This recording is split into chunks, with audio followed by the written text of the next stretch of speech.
That's the airport on the right.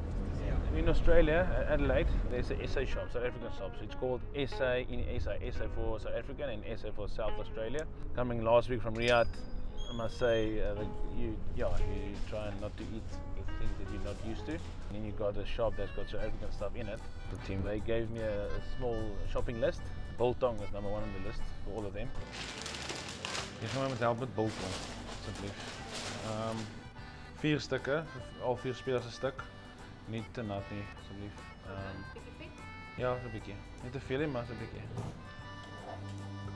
Official title is Operations Manager and Customer Sponsor Relations. I need to look after the team in tournament weeks and also with our sponsors that we're busy building as a company.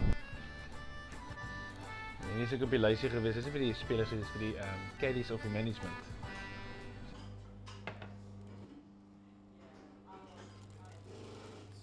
Fani, wat die eienaar is van hierdie winkel, is Golfmal. Ek het intussen met Louis kommunikasie, 1 keer per jaar as jy hulle golf doen, wat goed is. En ons is dankbaar dat hulle ons ondersteun in die winkel. Bietjie drowers ook. Dis gewoon nie chili nie asseblief. Van ons het maar van hulle sensitiewe magies, so as hulle nie dit moet nou ontplof nie. Ek waardeer julle, dankie baie. Ek gaan donderdag ons die sign. Maar wag gou, ek gaan net kyk of ek iets dalk daar het hier. So 'n keppie of iets of dit. Is dit 'n light naam? WhatsApp vir my, kry sy naam en WhatsApp vir my. Perfect. Dankie wel, dankie julle, lekker dag. Sien julle weer. Bye.